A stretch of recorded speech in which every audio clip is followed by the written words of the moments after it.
യാതൊരു ദീർഘവീക്ഷണവും ഇല്ലാത്ത. അതിൻ്റെ യഥാർത്ഥ അടിസ്ഥാനം എന്ന് പറഞ്ഞാൽ മാർക്കറ്റാണ്. ഇപ്പോൾ നിങ്ങൾ തന്നെ സൂചിപ്പിച്ചൊരു കാര്യം ഞാൻ ആലോചിച്ചേക്കുക. 32 രൂപയ്ക്ക് 1 കിലോ അരി കിട്ടുന്നുണ്ട്. മറ്റൊരു കൂട്ടർക്ക് 100 കൊടുക്കണം. അപ്പോൾ ഈ 100 കൊടുക്കുമ്പോൾ കൃഷി ലാഭമാവും. കൃഷി ലാഭമാക്കുന്നത് കൊണ്ട് മാത്രം കൃഷിക്ക് 2 സൈഡുണ്ട്. കർഷകനുണ്ട്, അവന് നീതി കിട്ടണം, ഉപഭോക്താവുണ്ട്. ഇവർക്ക് 2 കൂട്ടർക്ക് നീതി കിട്ടണം. അപ്പം ഇതിപ്പോൾ ജൈവ കൃഷിയുടെ ഒരു പ്രധാനം എന്താണ്? കുറച്ച് പേര് ഉൽപ്പാദിപ്പിക്കുന്നു, കുറച്ച് സ്ഥലത്ത് ഉൽപ്പാദിപ്പിക്കുന്നു. അവർ കുറേ സാക്ഷ്യപത്രങ്ങളില്ല, പോട്ട ധ്യാന കേന്ദ്രത്തിൽ പോയിട്ട് രോഗം മാറിയെന്ന് പറഞ്ഞുകൊണ്ട് കുറേ സാക്ഷ്യപത്രങ്ങൾ, കുറേ ഫോട്ടോയ്ക്ക് പോസ്റ്റ് ചെയ്യുന്നു. ഇതൊക്കെ തൊട്ടുതേപ്പാണ് യഥാർത്ഥത്തിൽ. ഇത് അടിസ്ഥാനപരമായിട്ട് ഇപ്പം ലോകമെമ്പാടുമുള്ള ജൈവ കൃഷിയുടെ ഒരു ചരിത്രം പരിശോധിച്ചാൽ അവർ ഏത് ജൈവവളം രാസവളമാണ് ഉപയോഗിക്കാത്തത്. ഇപ്പോൾ ബോഡോ മിശ്രിതം രാസവളമായിട്ട് ഉപയോഗിച്ചിട്ടുണ്ടെങ്കിൽ അവർ ഉപയോഗിക്കുന്നുണ്ട്. അതുപോലെ തന്നെ ഇപ്പം അവരെ കഷായം എന്താണ്, പുകയില കഷായം. അതേപോലെ വിഷമുള്ള എത്ര കീടനാശിനികളുണ്ട്. പുകയില കഷായം എന്ന് പറഞ്ഞാൽ നിക്കോട്ടിൻ എന്ന് പറയുന്ന ആൽക്കലോയിഡ് അടങ്ങിയിട്ടുള്ള സാധനമാണിത്. അത് നേരിട്ട് നമ്മളുടെ ശരീരത്തിൽ ഈ സസ്യങ്ങൾ വഴി പ്രവേശിക്കുകയാണ്. രക്തം കട്ടിയാകുന്നതിന് കാരണമാകും. മൈറ്റോകോൺട്രിയ, നമ്മുടെ സെല്ലിൽ മൈറ്റോകോൺട്രിയ അറ്റാക്ക് ചെയ്യുന്ന സാധനമാണിത്. അപ്പോൾ അത് പിന്നെ ചെടി വലിച്ചെടുക്കുമ്പോൾ ഇതുപോലെ ഈ പ്രവൃത്തി നടക്കില്ലേ? ഏത് ചെടി വേരി കൂടെ വലിച്ചെടുക്കുമ്പോൾ നിക്കോട്ടിൻ പ്രവൃത്തി നടക്കില്ലേ? അല്ല സാർ, ഇത് നമ്മൾ ഇലകളിലാണ് ചെയ്യുന്നത്. അതായത് പുകയില കഷായം നമ്മൾ ഇലകളിലാണ്. ഇലകളിൽ നിന്ന് പറയുമ്പോൾ തന്നെ ഇലയുടെ അടിവശവും മേൾവശവും ഒക്കെ വെച്ച് നമ്മൾ ഇലകളിലാണ് കൂടുതൽ. അപ്പോൾ ഈ രാസകീടനാശിനി ഇലകളിലല്ല അടിക്കുന്നത്. കീടനാശിനിയും ജൈവ കീടനാശിനിയും തമ്മിലുള്ള ഒരു പ്രധാനപ്പെട്ട വ്യത്യാസം എന്ന് പറഞ്ഞു കഴിഞ്ഞാൽ, കീടനാശിനിക്ക് കൃത്യമായൊരു നിയന്ത്രണ ബോർഡുണ്ട്. ഉദാഹരണമായിട്ട് 5 തരം കീടനാശിനികളുള്ളത്. ഇപ്പം 5 മില്ലിഗ്രാം കഴിച്ചു കഴിഞ്ഞാൽ, മനുഷ്യൻ കഴിച്ചു കഴിഞ്ഞാൽ നശിച്ചു പോകുന്നതാണ് ഏറ്റവും അപകടമായിട്ടുള്ള സാധനം. അത് നമ്മൾ ഡേഞ്ചറസ് ആണ്. 5 മുതൽ 50 വരെ, 50 മുതൽ 500 വരെ, 500 മുതൽ 5000 വരെ, 5000-ന് മേലിൽ, അതായത് ചുവന്ന ഒരു തലയൊട്ടിയൊക്കെ വെച്ചുള്ള കീടനാശിനി വിട്ട് പച്ച, ഇതാണ് അതിൻ്റെ ഒരു നില. ഇതിൽ ഓരോത്തിലും ഇപ്പോൾ ആദ്യത്തെ വിഭാഗത്തിൽ വരുന്ന ചുവന്നത്, അത് നമ്മൾ ദശലക്ഷക്കണക്കിന് അംശം കണ്ട് നേർപ്പിക്കുകയാണ് ചെയ്യുന്നത്. അതായത് അത്രയും നേർപ്പിച്ചിട്ട് ആ കീടങ്ങൾക്ക് മാത്രമാണ് അത് വരുന്നത്. ഇതിപ്പോൾ മനുഷ്യൻ ഇവൻ 2-3 ലിറ്റർ കുടിച്ചാൽ പോലും അവന് കുഴപ്പം വരാത്ത രീതിയിൽ ആവർത്തിച്ചുള്ള പരീക്ഷണങ്ങളും ട്രയലും ഒക്കെ നടത്തിയിട്ടാണ്. ഇവരാരും ഇപ്പം കീടനാശിനികളെ സ്നേഹിക്കുന്നവരൊന്നും എല്ലാവരും. കീടനാശിനി എന്ന് പറഞ്ഞു കഴിഞ്ഞാൽ ഒരു പ്രകൃതിയിൽ ഒരു പഴം ഉണ്ടായാൽ, അല്ലെങ്കിൽ ഒരു എന്തെങ്കിലും ഉണ്ടായിക്കഴിഞ്ഞാൽ അതിൻ്റെ അവകാശികൾ ആരൊക്കെയാണ്? ഈ ബാക്ടീരിയകൾ തൊട്ട് കീടങ്ങൾ തൊട്ട് പക്ഷികൾ തൊട്ട് ആന തൊട്ട് എല്ലാവരും എൻ്റെ അവകാശികളാണ്. അത് നമുക്ക് വേണ്ടി മാത്രമായിട്ട് വകഞ്ഞ് പിടിക്കണമെങ്കിൽ കുറേ പണിയുണ്ട്. ഈ പണിയാണ് നമ്മൾ ആധുനിക കൃഷിയിൽ ചെയ്തത്. ആധുനിക കൃഷി എന്ന് പറയുമ്പോൾ അടിസ്ഥാനപരമായിട്ട് ജൈവാംശം നിലനിർത്തണം. അതോടൊപ്പം തന്നെ എന്തൊക്കെയാണ് അടിസ്ഥാനപരമായിട്ട് ലൂസ് ചെയ്യുന്നത്, മണ്ണ്, ആ വളങ്ങൾ കൃത്യമായിട്ട് കൊടുക്കണം. തീർച്ചയായും ഇങ്ങനെ 2 തരം അഭിപ്രായമുണ്ട് യഥാർത്ഥത്തിൽ. പക്ഷേ മാഷ് പറയുന്നത് പോലെ വന്നിരുന്ന് പറയാൻ തയ്യാറുള്ള ആളുകൾ വളരെ കുറവാണ്. യഥാർത്ഥത്തിൽ എനിക്ക് തോന്നുന്നു കൃഷി വകുപ്പിന് കീഴിലുള്ള ശാസ്ത്രജ്ഞർ ഈ അഭിപ്രായമുള്ളവരാണ്. പക്ഷെ അവരത് ഈ സാഹചര്യത്തിൽ വളരെ അൺപോപ്പുലറാണ് ഇത്തരം വർത്തമാനങ്ങൾ എന്ന് സ്വയം ബ്രാൻഡ് ചെയ്യപ്പെടാൻ ഇഷ്ടമില്ലാത്തതുകൊണ്ട് ഇവരിത് പറയുന്നില്ല. സ്വാഭാവികമായും കേരളം ഒരു വലിയ തോതിലുള്ള ലാർജ് സ്കെയിൽ കൃഷിയിലേക്ക് പോകുന്നു. തരിശ് ഭൂമികൾ മുഴുവൻ കൃഷി ചെയ്യാൻ ഉള്ളൊരു സ്വപ്ന പദ്ധതിയുമായി മുന്നോട്ട് പോകുമ്പോൾ എന്തെങ്കിലും തരത്തിലുള്ള പഠനം നടത്താൻ സർക്കാർ ഉദ്ദേശിക്കുന്നുണ്ടോ? ഞാൻ ഇദ്ദേഹം പറഞ്ഞത് ശുദ്ധ സംബന്ധങ്ങളാണ്. പൂർണ്ണമായിട്ട് ഞാൻ പറയുന്നില്ല. ഞാൻ കൃഷിമന്ത്രി എന്ന നിലയിൽ ഞാൻ വളരെ ആലോചിച്ച് പറയുന്നൊരു കാര്യമാണ്. പക്ഷേ അദ്ദേഹം പറഞ്ഞ കുറേ വസ്തുതകളുണ്ട്. അദ്ദേഹം എന്തിനാണ് ജൈവ കൃഷിയെ സമ്പൂർണ്ണമായിട്ടും ഇതിനെ അപഹസിക്കുന്നതിൻ്റെ കാര്യം എന്താണ്? അപ്പോൾ അദ്ദേഹം പറഞ്ഞു, ഇപ്പോൾ യൂറിയ ഇട്ടാലും മറ്റേ ജൈവ ഇട്ടാലും ഒരേപോലെയാണ്. യൂറിയ ഇട്ടിട്ടുള്ള വാഴപ്പഴം നിങ്ങൾ കഴിച്ചിട്ടുണ്ടോ? ജൈവ രീതിയിലുള്ള വാഴപ്പഴം നിങ്ങൾ കഴിച്ചിട്ടുണ്ടോ? കാണാൻ ഭംഗിയുണ്ടാവും, നിങ്ങൾ കഴിച്ചു നോക്കിയിട്ടുണ്ടോ? ഫുർഡാൻ വെച്ചിട്ടുള്ള ഇപ്പോൾ വാഴപ്പഴം നിങ്ങൾ കഴിച്ചു നോക്കിയിട്ടുണ്ടോ? പിന്നെ ജൈവവളം ഉപയോഗിച്ചുള്ള വാഴപ്പഴം കഴിച്ചു നോക്കിയിട്ടുണ്ടോ? നമ്മൾ രണ്ടും കഴിച്ചവരല്ലേ. ഇവിടെ ഹരിത വിപ്ലവം വളരെ സത്യമാണ്. ഇവിടെ പട്ടിണിയുടെ കാലത്ത് വലിയ മാറ്റം ഉണ്ടാക്കി. സംഭവിച്ചത് എന്താ? ഇവിടെ ഇപ്പോൾ ഏറ്റവും ആധുനികമായ ടെക്നോളജി ഉണ്ടായിരുന്നു. ആ ഒരു ടെക്നോളജി ഇല്ലാത്ത കാലത്ത് 2-3 പൂക്കൃഷി ചെയ്തിരുന്നു. ഇപ്പോൾ നടക്കുന്നുണ്ടോ? ഇപ്പോൾ ഈ കൃഷിയൊക്കെ ഇതൊക്കെ ഉണ്ടായിട്ടും കേരളത്തിൽ 13 ലക്ഷം ഹെക്ടർ ഉണ്ടായിരുന്ന സമയത്ത് ഇവിടെ സഫീഷ്യൻ്റായിട്ട് നെല്ലുണ്ടായിരുന്നില്ല എന്ന് പറയുന്നു. നെല്ലിൻ്റെ ഉൽപ്പാദനം കൂടിയിട്ടുണ്ടോ? നെല്ലിൻ്റെ ഉൽപ്പാദനം 1963 മുതൽ താഴേക്കാണ് വന്നിരിക്കുന്നത്. കന്നുകാലികൾ ഇവിടെ പിന്നെ സങ്കരയിനം പശുക്കളും എരുമകളും ഒക്കെ നമ്മൾ സംഘടിപ്പിച്ചു എന്ന് പറയുന്നു. പാലിൻ്റെ ഉൽപ്പാദനം വർദ്ധിച്ചോ? ഇന്ത്യയിൽ സങ്കരയിനം ഏറ്റവും കൂടുതൽ സങ്കരവർഗ്ഗങ്ങൾ ഉൽപ്പാദിപ്പിക്കുക 60% കേരളത്തിലുണ്ടായപ്പോൾ വടക്കേ ഇന്ത്യയിൽ ഇപ്പോഴും 23% ആയിട്ടുള്ളൂ. ഇന്നും ജെനുവിൻ പിന്നെ ബ്രീഡുകളായിട്ടുള്ള കന്നുകാലികളാണ് വടക്കേ ഇന്ത്യയിലെ ഏറ്റവും കൂടുതൽ പാല് തരുന്ന വിഭാഗങ്ങൾ.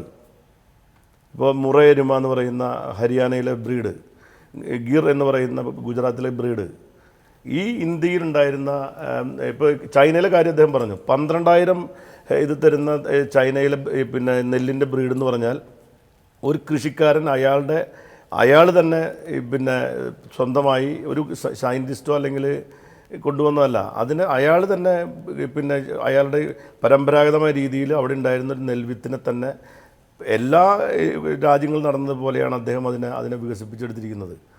ആ വികസിപ്പിച്ചെടുത്ത രീതിയിലുള്ള നെല്ലാണ് അവിടെ ഏറ്റവും കൂടുതൽ ഇന്ന് ഉൽപ്പാദിപ്പിക്കപ്പെടുന്ന നെല്ലെന്ന് പറയുന്നത്. ഇതും ഞാനിപ്പോൾ പൂർണ്ണമായിട്ടും ജൈവ കൃഷിയിലേക്ക് പോകണോ വേണ്ടെന്നുള്ള കാര്യം വേറെ വിഷയമാണ്. പക്ഷേ ജൈവ കൃഷി എന്ന് പറയുമ്പോൾ അത് പുകലക്കഷായമൊക്കെ വളരെ മോശമാണ്. ഈ ജൈവം ഇപ്പോൾ ഇതടിച്ചു കഴിഞ്ഞാൽ ഒരു കുഴപ്പമില്ല എന്ന് പറഞ്ഞാൽ ഇതാരാണിത്? ഇങ്ങനെയാണോ നമ്മൾ കാര്യങ്ങൾ സമീപിക്കേണ്ടത്? ഇതിനെ ബാലൻസ് ചെയ്ത് പോകാൻ നമുക്ക് സാധിക്കണം. ഇവിടുത്തെ ഒരു പ്രധാനപ്പെട്ട പ്രശ്നം എന്ന് പറഞ്ഞാൽ നമുക്ക് വേണ്ടി മാത്രം ഭക്ഷണം എന്ന് പറയുന്നത് എന്താ? അരി അല്ലെങ്കിൽ ഏത് ഭക്ഷണമാണെങ്കിലും ആ ഭക്ഷണം എന്ന് പറയുന്നത് എന്താ? ഈ ഭക്ഷണം എന്ന് പറയുന്നത് നമ്മുടെ ആരോഗ്യവുമായി കൂടി ബന്ധപ്പെട്ട് കിടക്കുന്ന ഒരു കാര്യമാണ്.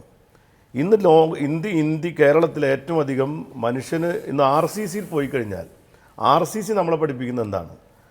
നമ്മൾ ജീവിക്കുന്നത് രോഗമില്ലാതെ ആരോഗ്യത്തോടു കൂടി ജീവിക്കാനാണ്. രോഗാതുരനായിട്ട് ജീവിക്കാനല്ല നമ്മൾ ഭക്ഷണം കഴിക്കുന്നത്. അപ്പോൾ ഇവിടുത്തെ ഒരു പ്രധാനപ്പെട്ട പ്രശ്നം, നമ്മൾ അഡ്രസ്സ് ചെയ്യേണ്ട പ്രശ്നം, RCCയിൽ പോയി കഴിഞ്ഞാൽ അവർ പറയുന്നത് നമ്മുടെ ഭക്ഷണ രീതികളിലും ഭക്ഷണങ്ങളിൽ ഉണ്ടായിരിക്കുന്ന കീടനാശിനികളുടെ അംശങ്ങളും എല്ലാം നമ്മൾ നിരന്തരമായി ഭക്ഷിച്ചതിനെ തുടർന്ന് ജങ്ക് ഫുഡുകളും ഒക്കെ ഭക്ഷിച്ചതിനെ തുടർന്ന് നമ്മുടെ ശരീരത്തിനും നമ്മുടെ പ്രകൃതിക്കുണ്ടായിരിക്കുന്ന അപകടമാണ് ഇന്നത്തെ പല പ്രശ്നങ്ങൾക്കും കാരണമെന്ന് പറയുമ്പോൾ വീണ്ടും നമ്മൾ അതിനെ കാണാതെ ഈ വക രീതിയിലേക്ക് മാത്രമല്ല ചിന്തിക്കേണ്ടത്. എന്താണ് അതിൻ്റെ റീസൺസ് എന്നതിനെപ്പറ്റി നമ്മൾ ചിന്തിക്കേണ്ടത്. അപ്പോൾ ഞാൻ പറഞ്ഞു വരുന്നത് എന്താ വെച്ചാൽ നമ്മൾ ഇപ്പോൾ ജൈവ കൃഷി എന്ന് പറയുന്നതിനെ നമ്മൾ അപഹസിക്കല് ചെയ്യേണ്ടത്. ജൈവ കൃഷിക്കകത്തുള്ള പ്രശ്നങ്ങൾ എന്താണ്? ഇപ്പോൾ കീടനാശിനി പ്രയോഗത്തിനകത്ത് അദ്ദേഹം പറഞ്ഞു നീല, ചുവപ്പ്, മഞ്ഞ, പിന്നെ പച്ച, 4 അതിൻ്റെ ഗ്രേഡ് അനുസരിച്ച്, അതിൻ്റെ അപകടം അനുസരിച്ചാണ് ഈ ഗ്രേഡിംഗ് ഒക്കെ നടത്തിയിരിക്കുന്നത്. നമ്മുടെ നാട്ടിൽ കഴിഞ്ഞ വർഷം 1200 മെട്രിക് ടൺ കീടനാശിനി കേരളത്തിൽ ഉപയോഗിക്കപ്പെട്ടു. ഇവിടെയുള്ള ക്രോപ്പുകൾ, ഒരു കീടനാശിനി രജിസ്റ്റർ ചെയ്യുമ്പോൾ ഇന്ന ക്രോപ്പിനാണ് എന്ന് പറഞ്ഞുകൊണ്ടാണ് രജിസ്റ്റർ ചെയ്യുന്നത്. അതല്ലാതെ വേറെ ക്രോപ്പിനത് ഉപയോഗിക്കാൻ പാടില്ല എന്ന് കൃത്യമായിട്ട് പറയുന്നുണ്ട്. ഏത് മാത്രയിൽ ഉപയോഗിക്കണമെന്നതിനെ സംബന്ധിച്ച് വ്യക്തമായിട്ടുള്ള നിയമങ്ങളുണ്ട്. ഈ നിയമങ്ങൾക്ക് അനുസൃതമായിട്ടാണോ ഇവിടെ കാര്യങ്ങൾ നടന്നുകൊണ്ടിരിക്കുന്നത്?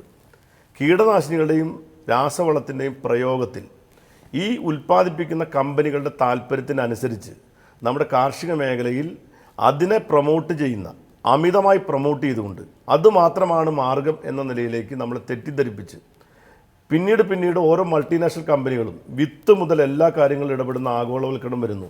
നമ്മുടെ സ്വന്തമായി വിത്തിന് പകരം മൊൺസാൻറ്റോ തീരുമാനിക്കുന്ന ഏത് വിത്ത് വേണമെന്നുള്ളത്, അവർ തീരുമാനിക്കുന്ന ഏത് ഉൽപ്പന്നം ഉണ്ടാക്കണം എന്നുള്ളത്, അവർ തീരുമാനിക്കുന്നു ലോകത്തിൻ്റെ ഭക്ഷ്യധാന്യങ്ങൾ എവിടെ ഉൽപ്പാദിപ്പിക്കുന്നു, അതിനാവശ്യമായ രീതിയിലുള്ള പിന്നെ ട്രേഡിംഗ് സംവിധാനങ്ങൾ ഉണ്ടാകുന്നു. ഇവിടെ പിന്നെ നമ്മുടെ സ്റ്റോക്ക് എക്സ്ചേഞ്ചിൽ പകരം കമോഡിറ്റി സ്റ്റോക്ക് എക്സ്ചേഞ്ച് വരുന്നു.